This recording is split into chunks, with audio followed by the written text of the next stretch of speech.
Alors, dans nos journées de formation, on nous a demandé de faire un petit peu de philosophie. Alors, continuons. C'est une introduction, hein, c'est pas un cours de philo complet, puisque 1 heure tous les 2 mois, on va pas très très loin. Mais, comme je vous dis, comme pour le père de famille, je vous mets sur des pistes, et puis c'est à vous autres de développer un peu, d'étudier, de lire. La dernière fois, je résume un petit peu parce qu'il y en a des nouveaux aujourd'hui, on en a quoi, 3 ou 4 nouveaux, qui n'étaient pas la dernière fois. J'ai parlé de la philosophie en général, différentes parties de la philosophie, et une introduction à la logique en général. Pourquoi parler de la logique?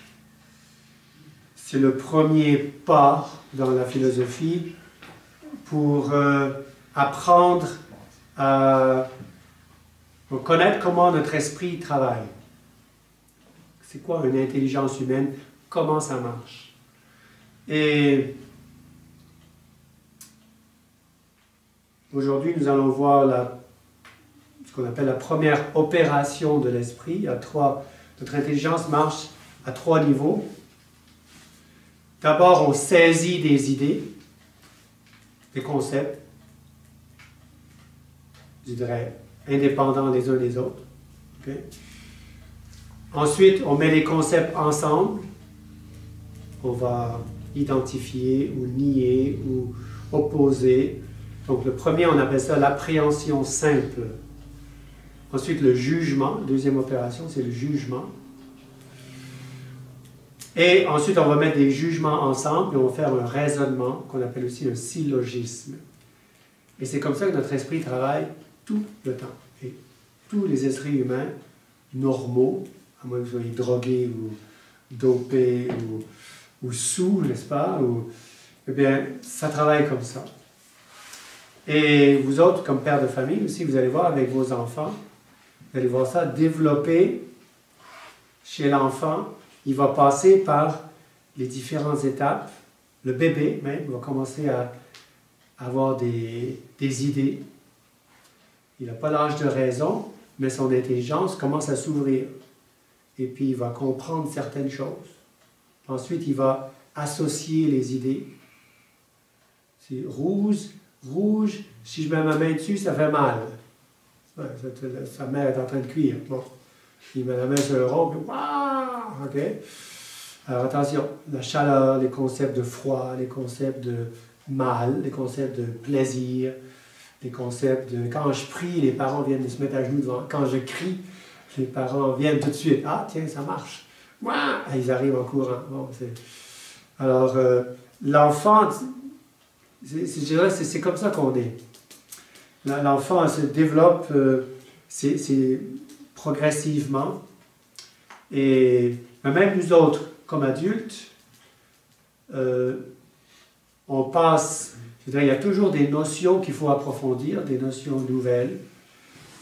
C'est pour ça qu'aujourd'hui, je voudrais qu'on parle de la première opération de l'esprit, qui est qu'on appelle l'appréhension simple.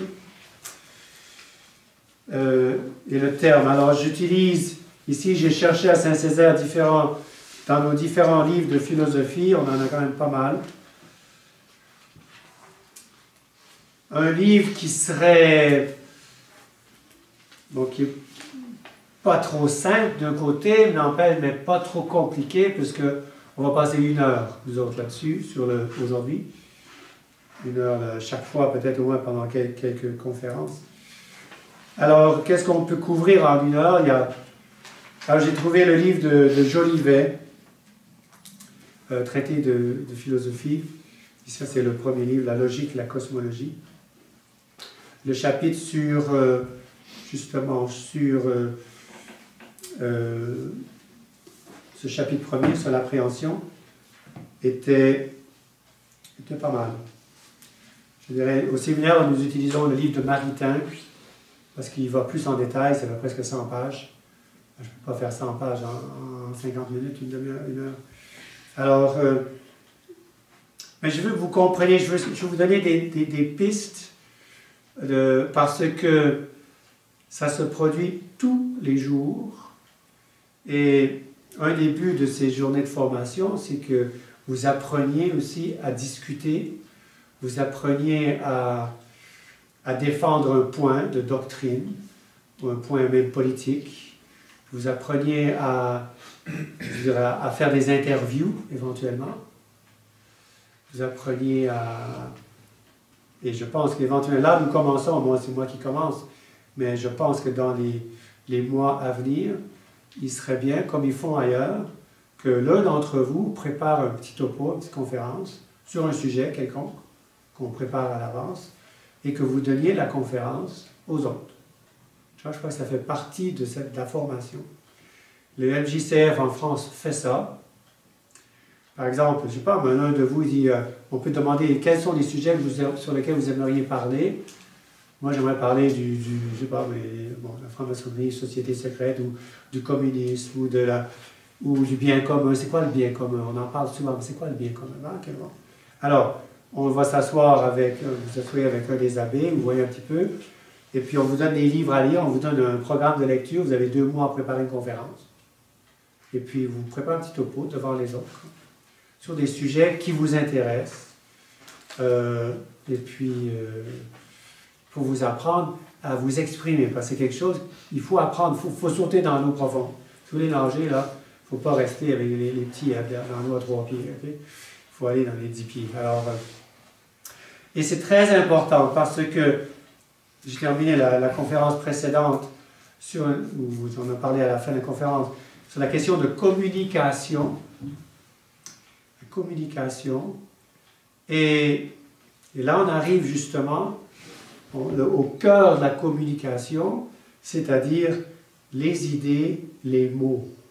La première opération de l'esprit traite justement des concepts, des idées qui sont exprimées par des mots.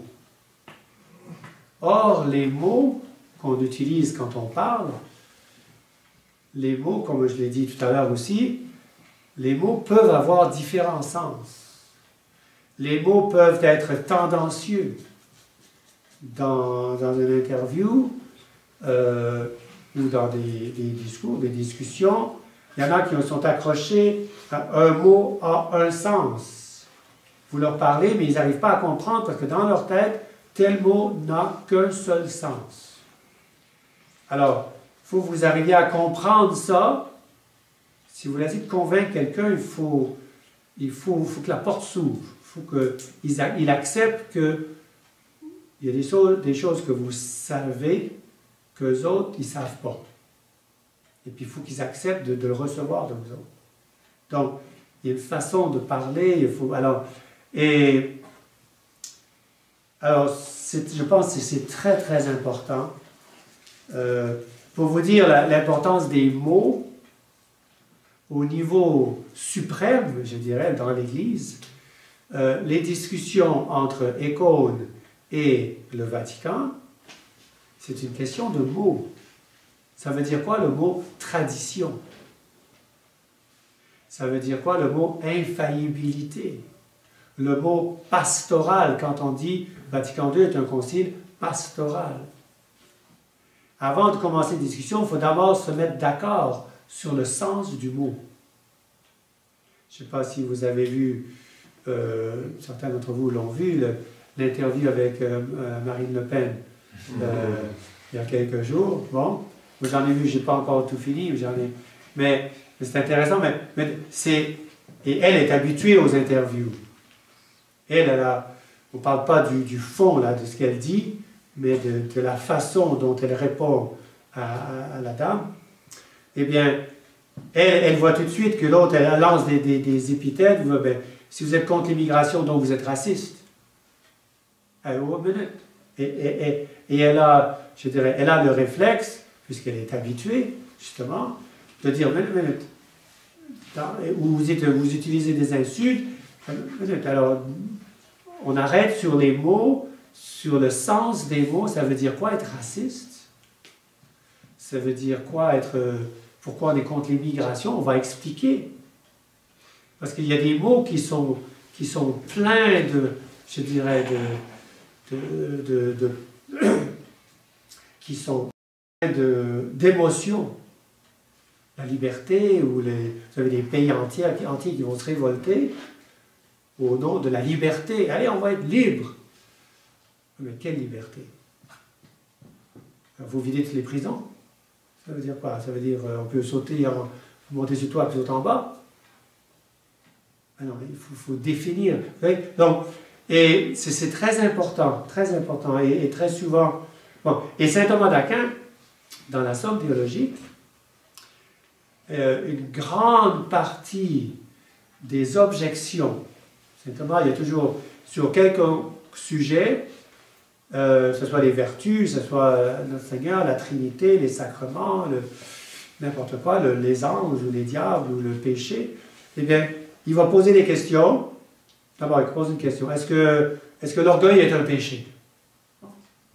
Est-ce que la colère, est-ce que la colère est un péché? Mettons. Alors, puis il va y avoir des objections, qui vont dire non, notre Seigneur s'est mis en colère. Non, notre Seigneur n'a jamais fait de péché. Donc la colère, ce n'est pas un péché. Est-ce que l'obéissance est une vertu? Alors, oui.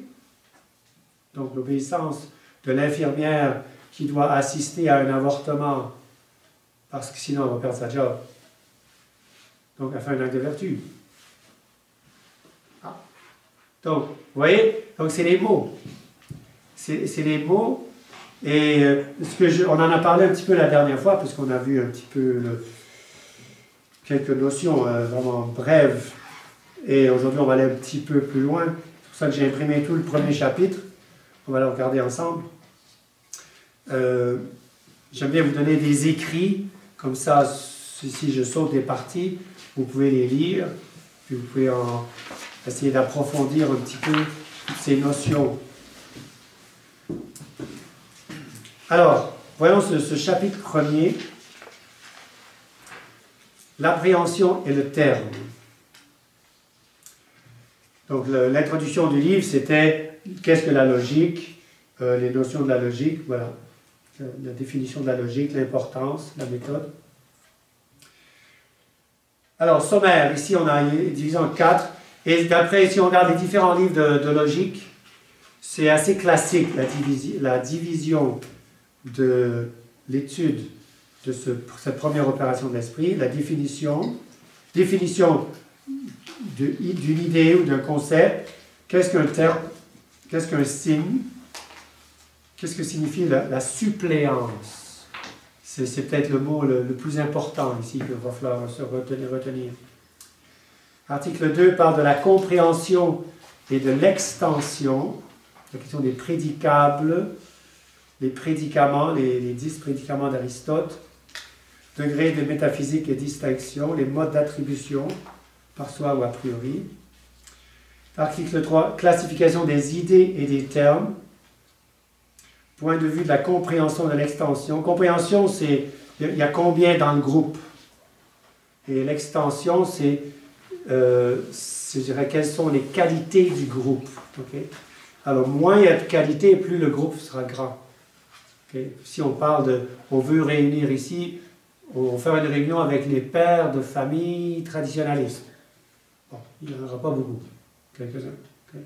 Si on dit on veut réunir tous les hommes et femmes, tous les humains, ben, il y aura beaucoup de monde. Donc, compréhension puis extension, c'est la question du nombre dans le groupe et les qualités du groupe. Un point qu'on va lire, on va s'arrêter un petit peu, c'est à la fin de l'article 3, le mode de signification, terme univoque, équivoque et analogue. Ça, c'est quelque chose de très important. Très important. On trouve même parmi les traditionalistes, il y en a qui partent à la dérive, il y en a qui ont des mentalités univoques. Ils n'arrivent pas à... Tout ça, c'est universel, je dirais, mais ils sont one-track mind. Ils sont coincés un petit peu sur le mot n'a que ce sens-là. Équivoque, c'est un petit peu les modernistes, les libéraux, qui... les mots peuvent avoir différents sens, même contradictoires, s'il le faut. Bon. Et puis analogue, mais il faut savoir. Et ensuite, définition et division des idées. Comment faire une bonne définition, comment diviser puis les différents tout. Alors, voyons un petit peu, je vais lire avec vous certains passages et puis faire des commentaires.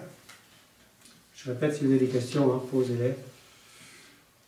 Alors, article 1, définition, l'appréhension et l'idée. Appréhender signifie saisir. Prendre derrière latin, c'est prendre. Appréhender, donc saisir. Prendre. L'appréhension, donc l'acte par lequel l'esprit conçoit une idée sans en rien affirmer ni en rien nier. Donc c'est une idée, je dirais, neutre, un concept chaud. Je pense à la tête soit à l'enfant qui commence à comprendre bon, mauvais, salé, sucré. L'enfant découvre qu'il y a de la nourriture sur la table. L'enfant n'a jamais vu ça. Il prend ça, ah ça c'est bon. Pourquoi c'est bon? Il ne comprend pas le terme sucré ou chocolat, bon. Il va se garrocher sur ce plat de chocolat. Mais wow, ok? Un peu peut-être, mais pas trop, tu vas être malade. Bon. Malade, ça veut dire quoi, malade? Il n'y a jamais été malade. Bon. Alors, c'est des concepts. Donc, alors ici, l'appréhension, ça s'applique à l'enfant. Je vous ai dit, ça s'applique à la question d'infaillibilité. C'est quoi l'infaillibilité? Les catholiques aujourd'hui, en général, même les traditionalistes, ont des problèmes sur ce concept d'infaillibilité. Il y a le mot faillible, c'est-à-dire on peut faire une erreur, on peut se tromper, et c'est nier infaillibilité, donc ne pas pouvoir se tromper. Bon, ça c'est le concept. Il ne suffit pas de dire le pape est infaillible, on peut dire ça comme ça, sans ajouter des distinctions, des conditions. On va tomber soit dans le modernisme, soit dans le stélévacantisme, parce que le pape fait les papes récents ont fait des choses incroyables, et même le pape hier a publié un document. Donc, alors on dit donc le pape est infaillible, regarde ce qu'il vient de faire, donc c'est pas possible qu'il soit pape, donc il n'est pas pape. Donc, l'erreur est la question de l'infaillibilité. Donc c'est une question, il faut bien comprendre ce mot-là. On est dans ce premier chapitre. Donc, alors, deuxième point, l'idée ou le concept. L'idée ou le concept est la simple représentation intellectuelle d'un objet. Elle diffère essentiellement de l'image, qui est la représentation déterminée d'un objet sensible. Homme, triangle, beauté sont des idées. En tant que faisant abstraction de toute réalisation singulière. Si je dis cet homme, je dis Monseigneur Lefebvre, je dis Saint-Pédis, je dis le Québec. Voilà, ça, ce sont des images qu'on a dans la tête. Au Québec, on peut géographiquement, au Québec comme entité, au Canada français, bon, là, ça peut être une idée, mais si on parle géographie, ça c'est une image. Donc, première distinction entre idée et image. C'est deux choses différentes.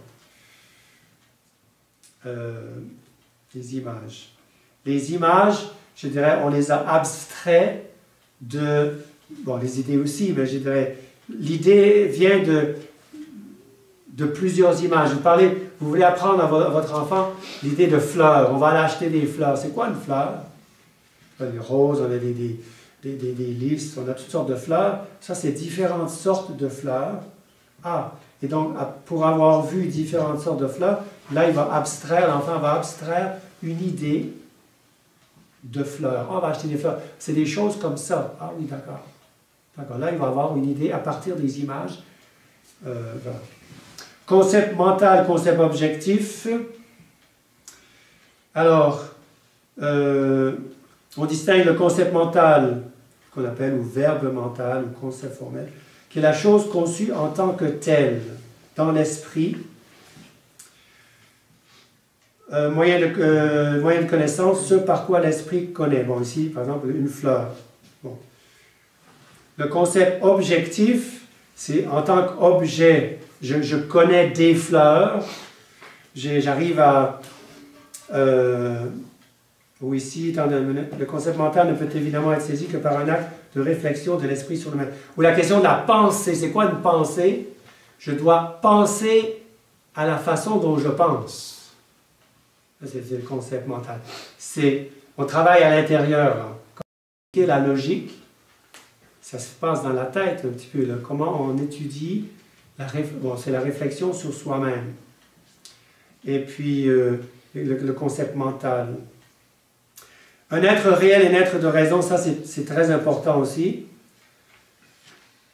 Un être réel, c'est quelque chose qui peut exister en dehors de la raison. Et un être de raison, c'est quelque chose qui est seulement dans la tête. Un être de raison. Bon, est-ce que vous pouvez me donnez-moi une fleur? Je voudrais avoir une fleur qui n'est pas une fleur d'une espèce particulière, mais une fleur qui correspond à toutes les fleurs. Ça n'existe pas, c'est une idée. L'idée, c'est seulement dans la tête. Et un être de raison, c'est-à-dire on a dans la tête. Je peux te donner telle fleur, ou telle fleur, ou telle fleur, ou tel animal, mais le concept d'animal, ou le concept, ça ce sont des concepts qui sont dans la tête. Dans la première catégorie, être réel, entre tous les êtres dont l'essence est réalisée, l'homme, la vie, cette ville, le Québec, ou réalisable, une montagne en or, une maison de 300 étages, un monde meilleur que le monde actuel, voilà, un Québec qui soit parfait, comme au ciel, ben, c'est un être de raison. Une longévité normale de 200 ans. Dans la deuxième catégorie, être de raison, ce sont les choses qui existent, qu'est-ce que je dis dans le être de raison? Les négations et les privations, le néant, la surdité, la cécité, ça c'est les négations, et les notions universelles en tant que telles. Donc c'est des notions qui, comme je vous ai dit, la fleur, la vérité, la sagesse, l'humanité. Donc, des idées, bon, ça c'est quelques notions sur le terme de idée ou concept. Ici on l'utilise indépendamment, l'un ou l'autre, indifféremment. Ensuite, alors vous avez des gens qui prennent leurs idées pour la réalité. C'est la question des idées, d'où viennent les idées, ça on n'en parlera pas. On n'en parle pas ici, c'est en psychologie qu'on en parle, mais nos idées viennent de nos sens. Toutes nos idées humaines viennent de nos sens. C'est comme ça que nous autres, on connaît. Et c'est unique.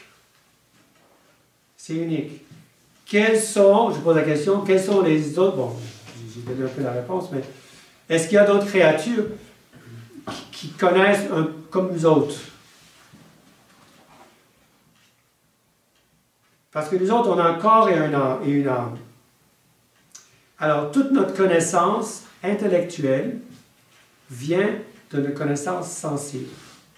Une fois qu'on a des idées, on peut travailler dessus ensuite, comme on vient de dire. Okay? On peut cogiter, on peut réfléchir, on peut faire des plans, ou imaginer, faire la fiction dans notre esprit. On peut imaginer des choses, mais qui ne sont pas des êtres réels. Ça devient des êtres de raison. Bon. Alors nous autres, on connaît tout par nos sens. Comment les anges connaissent? C'est inculqué dans eux autres, selon le fait donné. Les anges, ils n'ont pas de corps. S'ils n'ont pas d'yeux, ils n'ont pas d'oreilles, ils n'ont pas de peau, de sensibilité, de sens de toucher. Pourtant, ils sont des esprits. Alors, les anges, eux autres, selon fait donné, c'est Dieu qui met directement dans l'intelligence de l'ange les concepts. Des concepts, et à partir de certains concepts, eh bien, l'ange, lui, va travailler. C'est comme un ordinateur, si vous voulez. Il y a différents degrés de puissance dans l'ordinateur.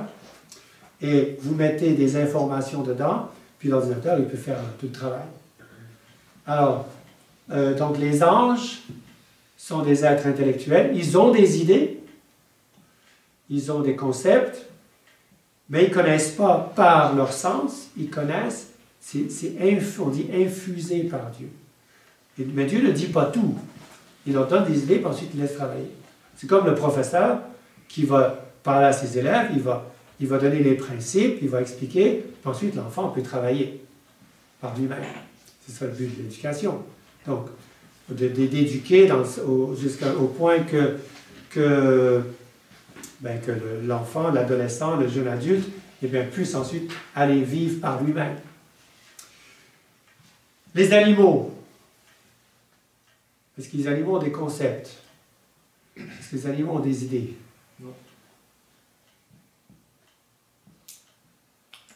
Parce que la corneille qui cherche une branche pour son nid, et puis elle prend une branche, puis elle saute, puis elle voit une autre branche, elle dit, tiens, celle-là serait un peu plus longue, j'ai besoin d'une branche de 6 pouces et demi, celle-là, elle a 7 pouces, ouais, ça devrait... Elle lâche la branche, puis elle va ramasser l'autre branche, puis elle s'en va. Parce que la corneille, elle a pensé, ou le merle, elle a pensé, je suis en train de faire le côté nord de mon nid, là, j'ai 2 branches, il faut que j'ai besoin des longues branches. Est-ce que la corneille réfléchit? Non, c'est de l'instinct. C'est de l'instinct. C'est, on dirait aujourd'hui, programmé. C'est le bon Dieu qui les a programmés à faire certaines choses. Et puis, donc les animaux, à tous les niveaux, ne peuvent pas abstraire des idées immatérielles de ce qu'ils font au niveau physique. L'araignée qui va faire sa toile d'araignée, elle arrive dans la forêt, elle dit voilà, bon, où est-ce que je vais faire ma toile un peu, là, j'ai besoin ici, as-tu des maringouins ici, là? As-tu du vent, là? Non. L'araignée fait sa toile d'araignée. Elle ne réfléchit pas. Il y a des toiles magnifiques, j'ai vu des toiles en Asie, là, qui ramassent presque des oiseaux, presque des petits oiseaux. Des araignées, des grosses araignées. Là, Bref, mais les animaux ne sont pas capables d'abstraire. Il y a des animaux qui sont très perfectionnés, les chiens ou les singes, qui ont des instincts très perfectionnés. On peut leur apprendre des choses. Des chiens qui guident les aveugles, par exemple. C'est extraordinaire. Bon, mais il a été formé. Il a acquis des habitus. Mais lui, quand il voit la lumière rouge, la lumière verte, il entend le son, lui, il réagit. Mais il ne pense pas. Il n'arrive pas à comprendre pourquoi il fait ça. Si c'est vert, donc il n'y a pas d'auto qui va passer, tu peux y aller. Il fait ça parce qu'il était entraîné comme ça. Nous autres, on est entraîné d'abord, quand on est enfant, on a des instincts, puis c'est le but de l'éducation, de former les instincts des petits-enfants, les instincts de manger, de se laver, de se coucher, tout ça. Il y a des instincts qu'il faut former, mais tout en sachant on n'est pas que des animaux, il y a une âme, et l'enfant va acquérir des concepts, des idées, il va falloir qu'il les mette ensemble correctement. J'ai faim, donc je veux manger. Minute. Il y a des heures pour manger. Le concept de faim, le concept de frigidaire, le concept de gâteau, tiens, ça va bien ensemble tout ça. Je dis oui, mais il y a le concept d'heure aussi. Si tu manges un gâteau 1 heure avant le repas, tu n'auras plus faim au repas. Puis au moment où tu es en train de faire le repas. Alors, tu vas attendre. Est-ce qu'on pourrait utiliser le terme conditionnement au lieu de dire instinct? On peut dire, je pense, ça existe un certain conditionnement. L'instinct, c'est plus profond que le conditionnement. L'instinct, il est dans la nature. Non, il a été créé comme ça. Conditionnement, ça va aller avec l'évolution. Parce qu'il y en a beaucoup qui vont reprendre l'animal pour rattacher l'homme à l'animal, parce que ouais, il y a des animaux qui évoluent. Non, ils évoluent pas. Il y a une adaptation. Ils s'adaptent au changement. Mais après ça, ça devient une ligne droite. Bon, il faut définir le mot conditionnement. OK? Alors, mais je dirais, il y a des instincts qui sont innés, qui sont inscrits dans la nature. Et l'instinct de chasse chez les animaux, qu'est-ce qui apprend aux oiseaux ou je sais pas, à aller chercher telle bébite ou manger tel insecte? OK? Ils n'ont pas regardé dans les livres quel insecte nous autres il faut manger. OK? Ils font naturellement, c'est un instinct. Il y a un certain conditionnement, la température, même les Esquimaux dans le pôle Nord ou dans une certaine climatique, il y a un certain conditionnement. Mais la société peut faire aussi certaines choses, ça existe. Il faut voir c'est-à-dire ça s'ajoute aux instincts. Il faut voir aussi dans quel sens on va l'utiliser. Alors, donc, on a des idées qui nous viennent de nos sens, de nos 5 sens. Alors, on passe au B, le terme. Définition. Le terme est l'expression verbale, mentale ou graphique, donc une parole où on fait un dessin, ou un signe de l'idée. Au point de vue logique, il faut distinguer le terme d'avec le mot. C'est pas la même chose, un terme et un mot. Le terme peut en effet comporter plusieurs mots. Le bon Dieu. Bon, ça c'est un terme. Quelques hommes, une action d'éclat, un coup d'état. Bon. Qui ne forme cependant qu'une idée logique. Donc, un terme, la monarchie, le mot monarchie, le gouvernement par un seul. Bon. L'idée, c'est qu'il y a un homme à la tête. Bon, monarchie. Mais on peut utiliser plusieurs mots pour l'exprimer. D'accord? Donc, comme vous voyez bien, voyez, on fait des distinctions, on avance pas à pas. On a une idée, on veut l'exprimer. Et là, ça varie par pays. Vous avez, nous autres, par exemple, je dis, je sais pas moi, un jeu de train électrique. Bon. Nous autres, on a tous ces mots-là. Dans certains pays, un Chinois va faire un caractère, ça va être un caractère qui veut dire tout ça. Bon. Ça varie aussi, la façon de communiquer, la façon d'exprimer l'idée va varier d'une langue à l'autre, d'un pays à l'autre. C'est très important de connaître quand on parle du terme, le terme ici c'est l'expression de l'idée. Notion du signe, deuxièmement, on appelle signe toute chose qui en fait connaître une autre. De ce point de vue, l'idée elle-même est un signe en tant qu'elle fait connaître son objet avant de se manifester elle-même. La parole est le signe de l'idée. L'écriture est le signe de la parole. Alors, expliquez-moi, qu'est-ce que ça veut dire? L'idée elle-même est un signe en tant qu'elle fait connaître son objet. C'est vrai qui peut expliquer ça. J'ai des idées, mes idées sont des signes. Je vous donne la clé. D'où viennent les idées? Des choses. Je connais la question de dur. C'est quoi une surface dure puis mou? C'est quoi la différence? Dur, c'est pas facile à plier. Alors, donc, je vois des choses dures, puis là, j'arrive à la notion de dureté, ce qui est dur.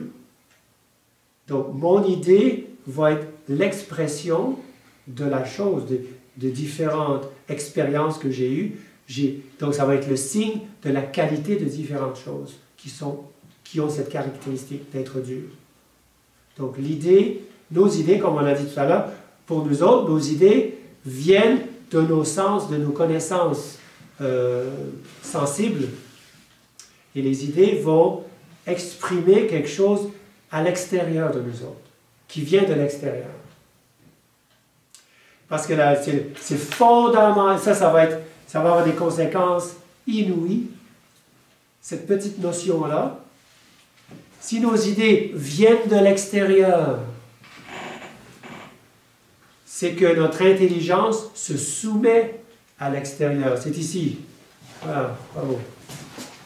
Bienvenue. Donc, si nos idées viennent de nos sens, donc notre intelligence doit être, on dit, doit être se soumettre à la réalité. Et donc, la façon correcte, normale de connaître, on dit, c'est le réalisme. C'est la soumission à la réalité. Parce que le contraire, comment on appellerait le contraire de vouloir prendre nos idées pour la réalité? Idéalisme dans le sens philosophique. Okay? On dit aux jeunes, c'est bon d'avoir des idéaux. Il faut être un idéaliste, je veux être un champion. Okay? C'est une bonne chose. Mais ici, idéaliste, c'est prendre nos idées pour la réalité. Et là, les conséquences, on est qu'au début, on n'aura pas le temps de tout voir, mais je vais vous mettre un petit peu sur la piste. Les conséquences peuvent être extrêmes au point où, par exemple, ouvrir la porte à l'avortement. L'avortement, c'est un droit de la femme ou non? Parce que, bon, ceux qui étaient là la dernière fois, j'avais parlé de ça, c'était en Irlande.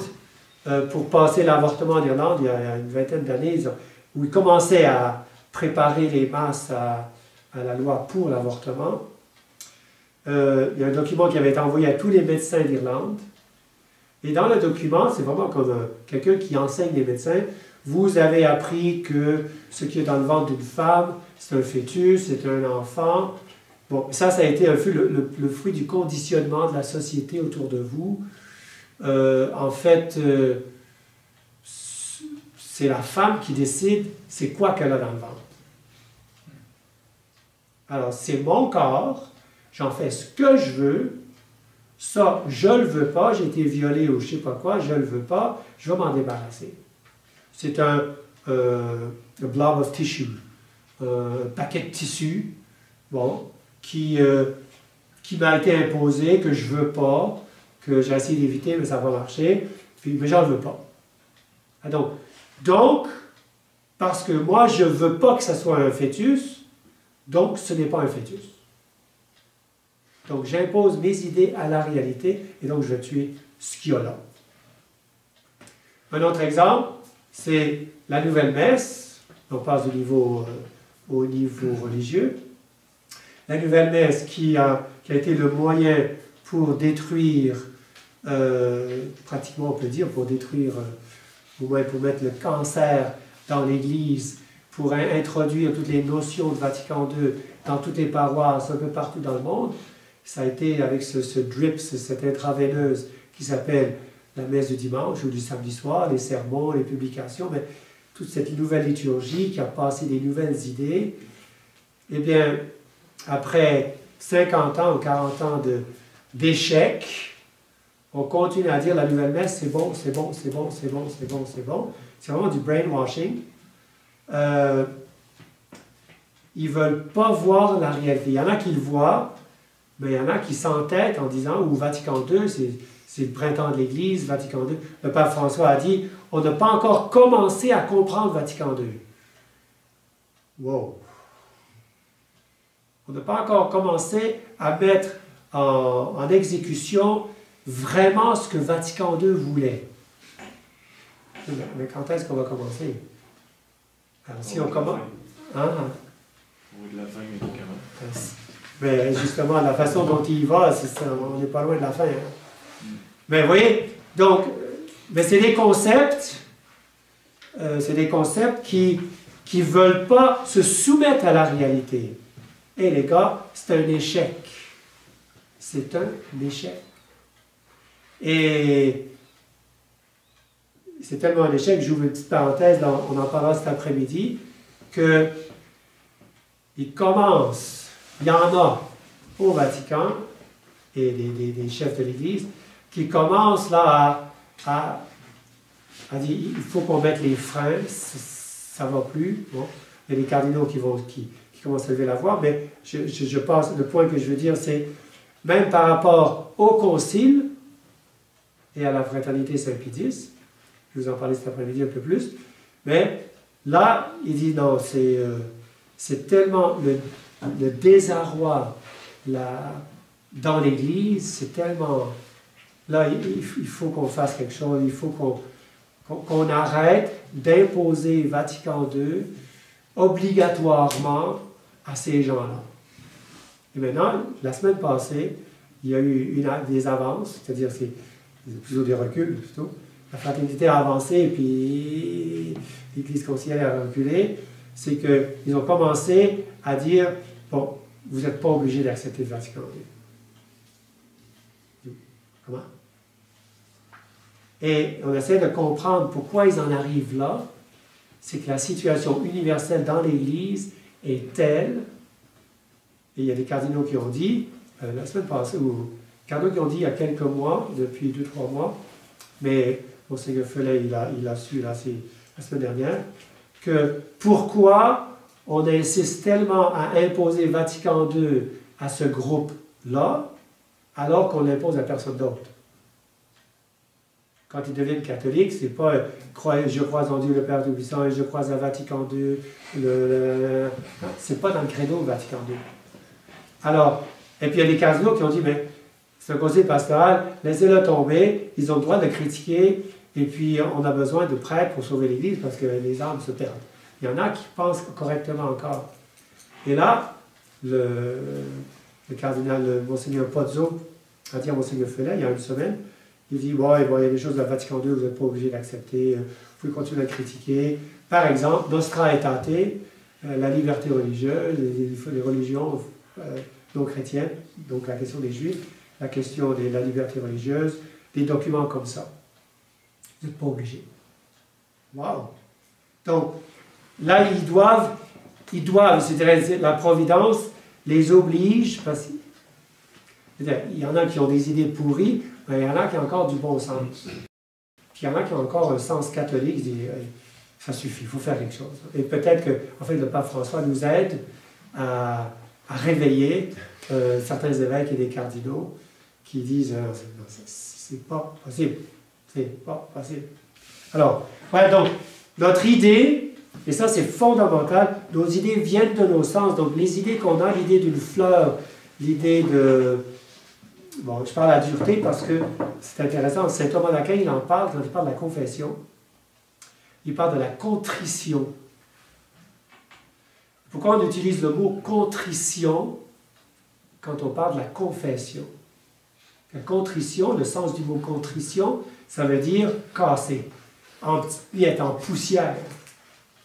Il n'a pas dit seulement un brisement de cœur. Il ne suffit pas d'avoir un brisement de cœur. Brisement de cœur, j'ai cassé quelque chose, j'ai laissé tomber un verre qui est tombé en 3-4 morceaux, c'est cassé. Mais ce n'est pas contrit, c'est-à-dire réduit en poudre, en poussière. Et il explique alors pourquoi il faut réduire en poussière, parce que dans le mot contrition, il y a ça. Et quand on fait un péché, quand on est tenté, je vais regarder un mauvais film, ouais, c'est dangereux, je ne veux pas faire tes péchés, j'y vais pas. On hésite, le bon Dieu lui donne une grâce. Regarde pas, va-t'en pas sur ce site-là. Alors, on peut prendre la grâce puis pas faire de péché, ou on peut résister à la grâce. Et le fait de résister à la grâce, c'est un endurcissement. Dur est dur ce qui résiste. J'arrive pas à plier la table parce qu'elle est dure. Alors, quand on résiste à la grâce, notre âme se durcit. C'est pour ça qu'on dit, on va parler des pécheurs invétérés, des pécheurs endurcis. Vous pouvez leur donner n'importe quoi, ils s'en fichent. Ils sont endurcis dans le péché. Et alors, et la vie chrétienne, c'est justement d'arriver à on l'a dit pendant le carême, on a dit, Seigneur, changez mon cœur de pierre en cœur de chair. Que quand vous allez me tirer dans la bonne direction, eh bien, je ne résiste pas. Okay? Donc, vous voyez, les notions, les mots, les termes, tout ça, ça rentre à tous les niveaux. On en parle tout le temps. Alors, division du signe, il y a différents signes. La question du signe, c'est très important pour les sacrements, qui est toute la vie chrétienne, je dirais la vie sacramentelle. Un signe instrumental, signe formel. Le signe instrumental qui est d'abord connu, je vois une lumière rouge qui flash. Okay. Conduit à connaître une autre chose. Bon, le drapeau fait connaître le pays, la flèche sur le mur indique une direction. Le signe instrumental, le signe formel, n'est autre que ce que nous avons appelé plus haut concept formel ou similitude de l'objet donné dans la faculté connaissante. Je vois une flèche, donc d'abord mon œil voit la flèche, le panneau avec la flèche, je ne sais pas où se trouve tel local, je cherche puis je vois une flèche avec le mot local par là. Mon œil voit un panneau avec une flèche, mon esprit comprend, ça veut dire continue à marcher dans la direction par là. Donc, il y a le signe lui-même, et puis il y a l'idée qui est transmise par le signe. D'accord? Ce qu'on appelle le signe instrumental, donc c'est le panneau, et le signe formel, la direction, c'est par là.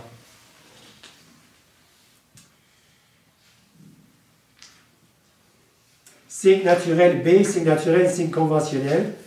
Le signe naturel est celui qui comporte avant la chose signifiée quelque rapport de causalité ou de dépendance. Le gémissement signe de douleur, la fumée signe de feu. Le signe conventionnel est celui qui résulte d'une convention arbitraire. Le rameau d'olivier signifie la paix. Pourquoi le rameau d'olivier signifie la paix? Ça vient d'où l'origine du rameau de l'olivier comme signe de la paix? Et précise, le déluge. La colombe qui revient avec un rameau de un petit bout. Alors, le déluge de Noé. Noé, d'abord, il a envoyé la colombe qui n'arrivait pas à se poser quelque part, puis elle est revenue avec une petite branche d'arbre, une petite branche d'olivier. Et ensuite, il a envoyé un autre oiseau qui, lui, n'est pas revenu, parce qu'il avait trouvé de quoi manger, des cadavres qui devaient flotter, je ne sais pas quoi. Bon. Il y a une question, Benjamin? Moi, je voulais dire que l'olivier, on va dire, c'est le symbole, on va dire, de l'immortalité. Parce que l'olivier aussi, c'est un arbre qui vit très long, oui, très longtemps. Très longtemps. Aussi, on peut dire, mais oui, donc les signes, il y a plusieurs niveaux. Le mot signe, et dans les sacrements, par exemple, c'est très, très, très intéressant par rapport aux sacrements. Parce que notre Seigneur a pris les signes. Donc, on a dit signe naturel. On a signe naturel, conventionnel, et puis le signe mixte. Signe naturel, la fumée. Ah, il y a quelque chose qui brûle. On réagit, un signe. Conventionnel, les mots qu'on utilise. Qu'est-ce qui a décidé? Ben, c'est les sociétés, à force de se former. On a fait des dictionnaires, des grammaires, on a fait des mots, le langage. On s'est mis d'accord que ça veut dire telle chose. Et pour les sacrements, notre Seigneur, il a pris des signes naturels, mais il a donné un autre sens.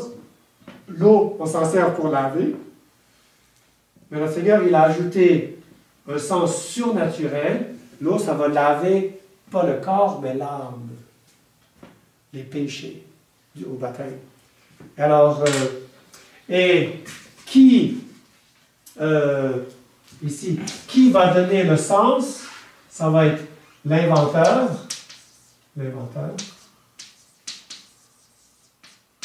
On fait un signe, on va créer une nouvelle machine, je ne sais pas quoi, mais, et on va avoir un signe. Bon. Okay. Celui qui a inventé le mot, peut-être, un fax. OK, un faux micro-ondes. Bon. On va en inventer des mots. Bon, là, il y a quelque chose dans la réalité, mais c'est un mot. Mais il y a aussi, et l'inventeur, mais il peut y avoir aussi des facteurs sociaux. Ça peut être aussi l'histoire. Il y a des circonstances historiques. Un drapeau, c'est un signe. Alors, on fait un drapeau, très bien. Mettons qu'au Moyen-Âge, non, mettons que ici on fait des fouilles archéologiques au Québec et on trouve une vieille maison québécoise de 1600 quelque chose. Et puis on lève les dalles qui sont sur le sol, puis on trouve en dessous, on trouve un coffre-fort, un coffre. On ouvre le coffre, puis dans le coffre, il y a un drapeau rouge avec un marteau, puis un cycle. Une enclume, un marteau puis une enclume. Alors, les communistes! Non, on est en 1600, là. Mais ils sont communistes, comment ça se fait que c'est là? Ils sont communistes, mais non. Communistes, 1917, là on est en 1640. Puis dans la boîte, on trouve des outils. Lui, il avait fait devant son magasin, il faisait des outils, il avait pris un drapeau rouge, puis il avait mis le marteau puis l'enclume. Et puis, c'était le drapeau de son magasin. Est-ce que ça veut dire les communistes? Là, il y a la question d'histoire.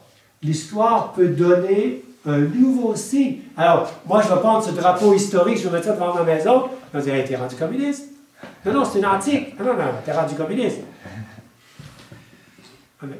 Parce qu'il y a un signe qui était conventionnel. Et là, on vient de recevoir, l'inventeur avait une intention, mais il y a quelque chose qui s'est passé historiquement qui a changé la signification du signe. Par rapport à la messe, par exemple, la messe a eu une évolution homogène.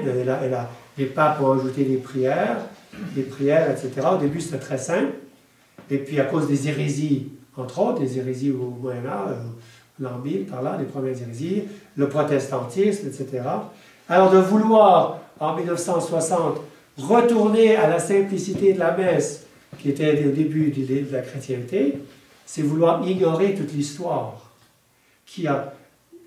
Et si le pape a ajouté des prières à la messe, c'est qu'il y avait des raisons historiques.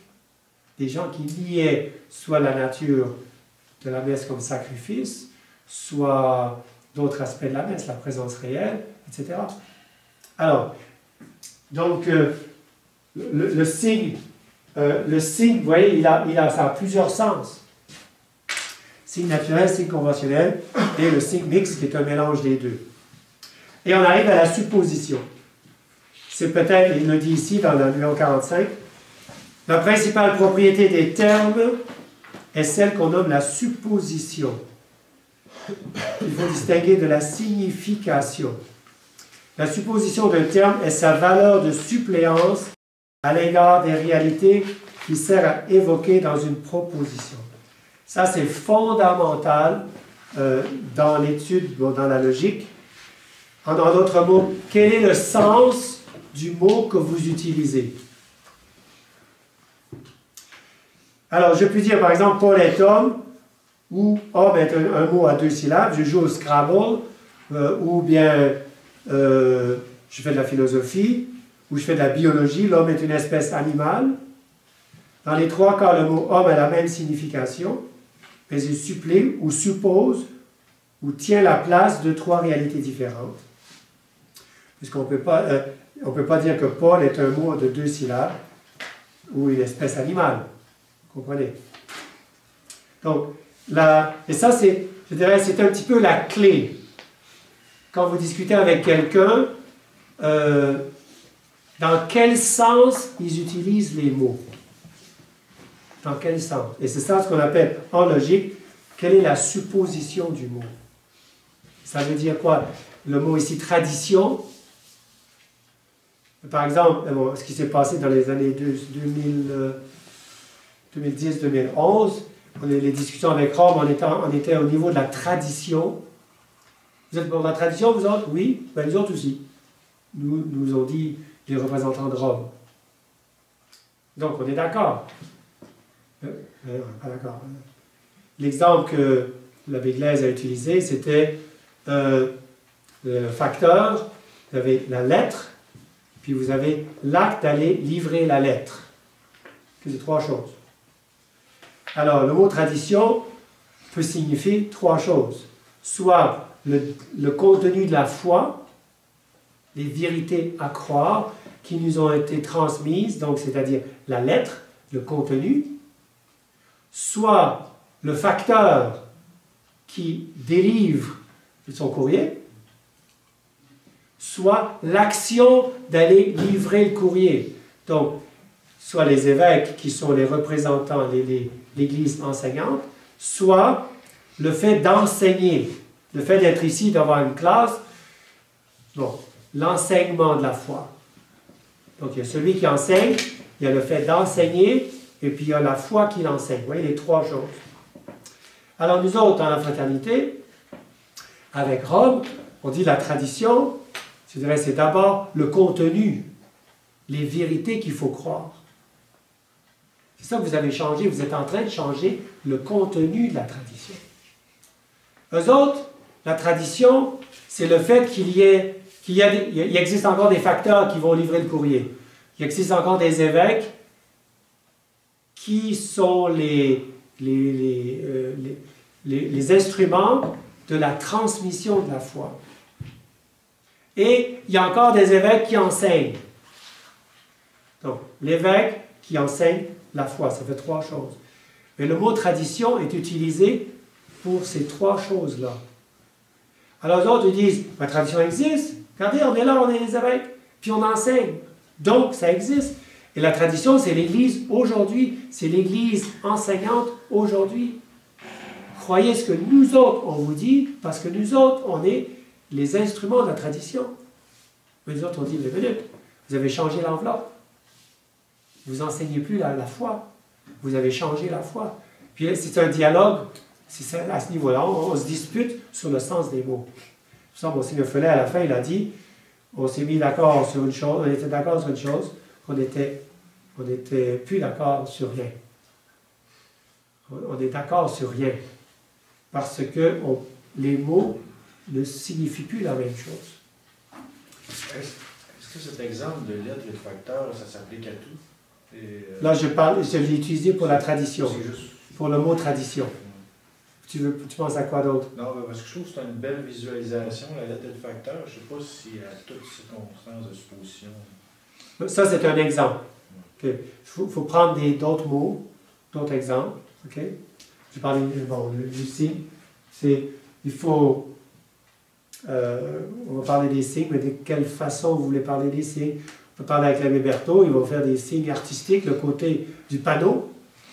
Il y a des gens qui font des signes, des gens qui ont des magasins, tu mets un signe devant ton magasin. Bon. Les couleurs, qu'est-ce que...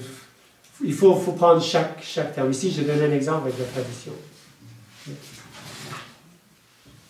Très important, la question de la supposition.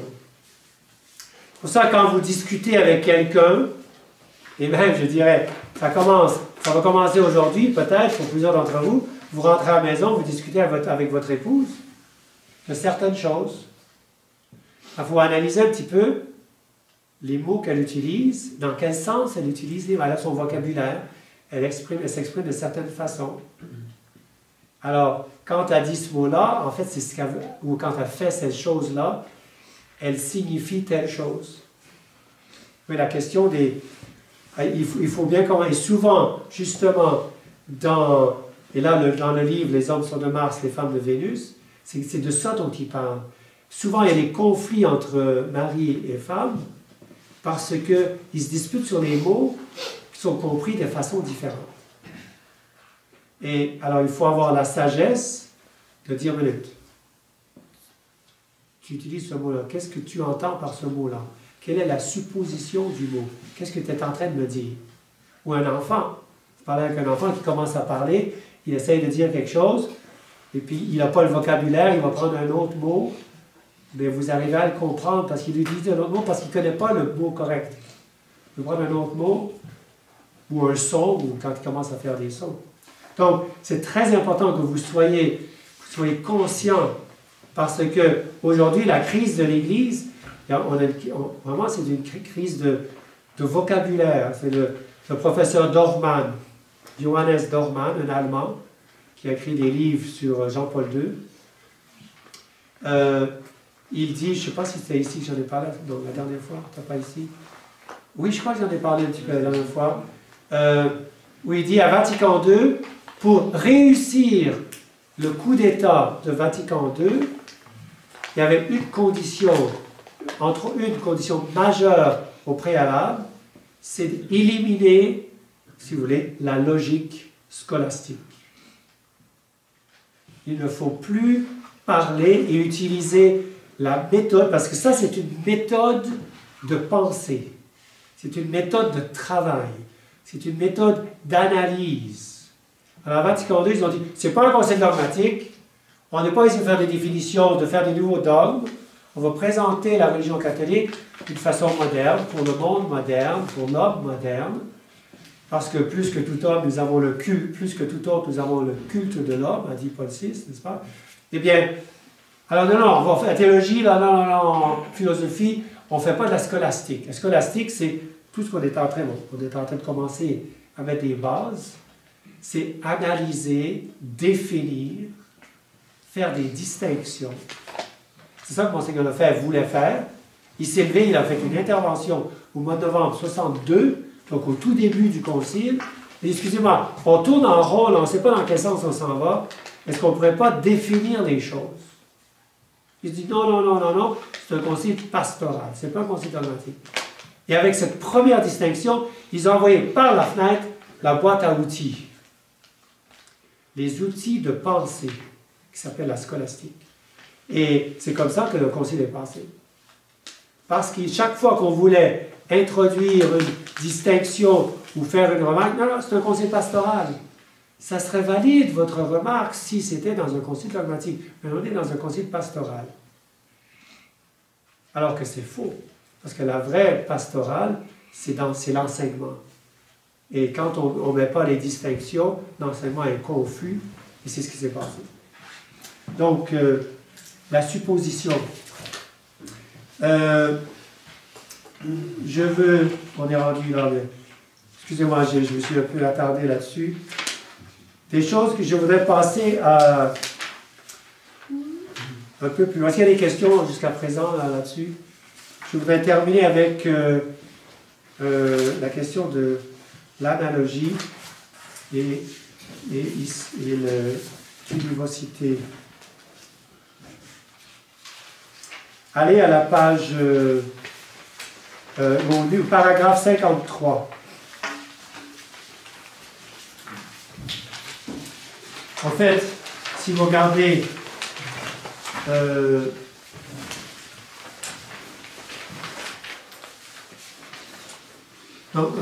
allez au paragraphe 51. Le paragraphe 51, parce que si vous comprenez un petit peu le... Donc, dans la logique ici, on est en train de... Regardez article 3, classification des idées et des termes. Il y a plusieurs façons de classer ça.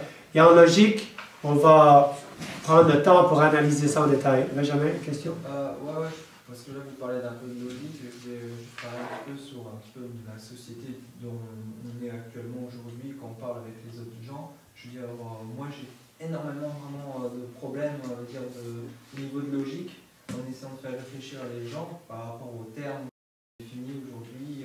Les gens sont tellement, on va dire, conditionnés, on va dire, où on ne donne plus la boîte à outils de compréhension sur même le concept, de définir les choses en tant que telles. Et je vois que des fois, c'est un peu comme vous disiez, sur le conseil de Vatican II, à un moment donné, il n'y a plus la boîte à outils, on ne sait plus de quoi on parle. On ne peut plus parler. Et on ne peut plus parler. Et moi, je veux dire, je fais ce réveil de conscience-là et j'essaie des fois d'avoir cette discussion avec d'autres personnes et je vois qu'eux-mêmes n'ont même pas cette boîte à outils. Alors, c'est pour ça que c'est des journées de formation. Il faut que vous autres, on commencera avec vous autres, puis la prochaine fois, vous invitez vos amis, puis etc. Mais il faut d'abord que vous autres, vous preniez conscience de ces choses-là. Et quand on discute avec quelqu'un, puis vous voyez tout de suite dans la première minute qu'il y a des idées toutes faites, par exemple le racisme, l'immigration, tout ça, Il faut définir les mots. Et puis, essayer de corriger, sinon ça ne sert à rien de s'énerver. Vous allez vous énerver, et c'est ça qu'ils veulent, qu'on s'énerve. Ils veulent vous en tirer, vous tirer là, sur leur terrain. Mais il faut être plus rusé, puis dire, ce mot-là, il a plusieurs sens. Il faut montrer qu'on est capable de faire des distinctions. C'est essentiel. Essentiel. Je reviens, par exemple, en donnant l'exemple de l'interview de Marine Le Pen, à un moment donné, elle disait, oui, votre logique, à un moment donné, elle disait ça, vous utilisez des mots qui... justement, elle parlait exactement de ça, on va dire. Justement, la forme de l'interview. Elle essayait de faire réfléchir, à un moment donné, la journaliste, d'où tirez-vous ceci? Elle disait, ah ben non, on va entendre un tel, c'est parole d'évangile. Elle dit, d'où sortez-vous ces idées selon c'est ça. vous? C'est ça. Donnez-moi une élection. Ouais, c'est ça. Alors, on regarde un petit peu, là, encore 5 minutes, puis on va clore ce cours. Donc, classification des idées et des termes, il y a plusieurs façons. Point de vue de grand A, point de vue de la compréhension et de l'extension. Donc, il y a combien d'éléments dans le groupe, ou ça compréhension et extension. Allez un peu plus loin. Là, il va subdiviser l'extension. Grand B, point de vue de paragraphe 52, point de vue des rapports mutuels des idées, contradictoire, contraire, privatif, relatif. Ça, c'est différent. C'est le rapport entre les idées. Okay.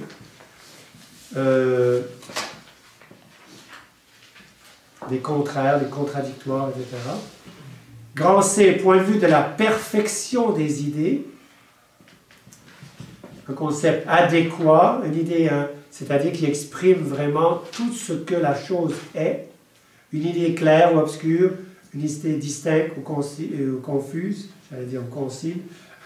C'est ça, un concile distinct ou confus, n'est-ce pas? C'est ça. Et là, on arrive au point de vue du mode de signification. Les termes peuvent être univoques, équivoques ou analogues. En se plaçant au point de vue de la manière dont les termes signifient leur objet, les objets, on distingue les termes univoques, équivoques et analogues. Univoque se dit du concept qui peut s'attribuer d'une manière absolument identique à des sujets divers. Par exemple, le concept d'homme s'applique uniquement à Pierre, Paul et Jacques. Un noir, un blanc, un chinois, un philippin. Donc c'est univoque. Ce sont des hommes. C'est univoque.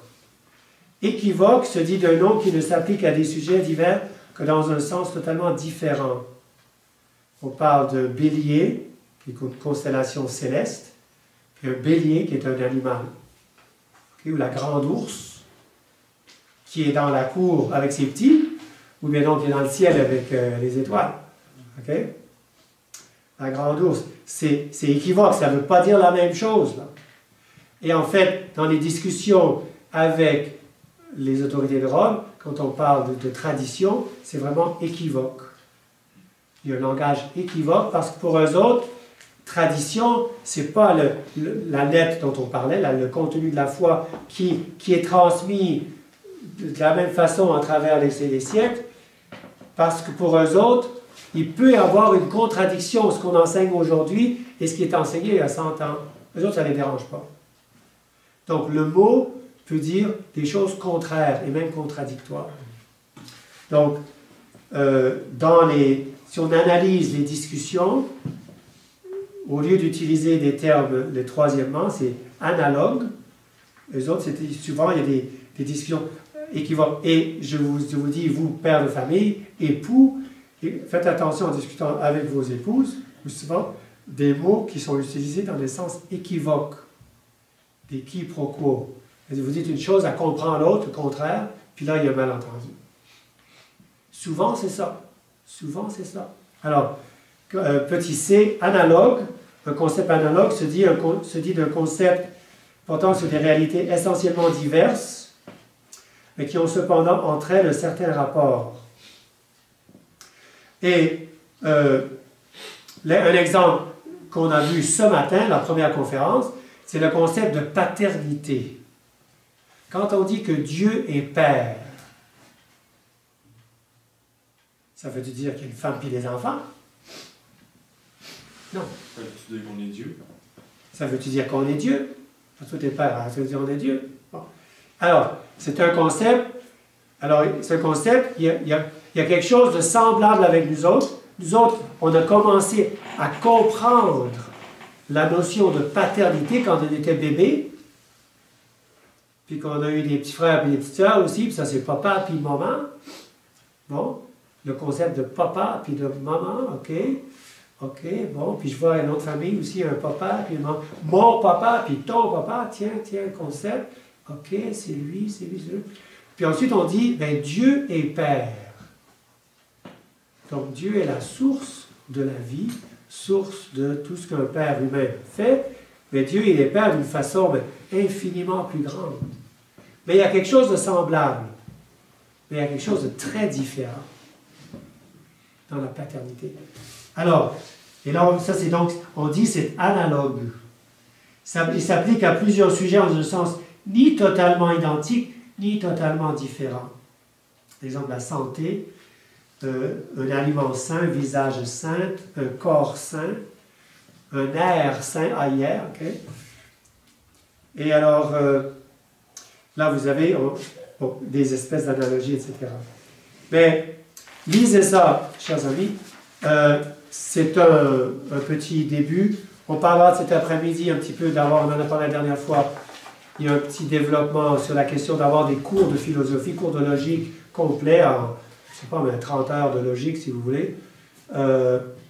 Mais je dirais, là, vous avez un peu plus précisément une idée de ce qu'on étudie en logique et l'importance de la logique. Même pour un concile œcuménique, l'importance de la logique.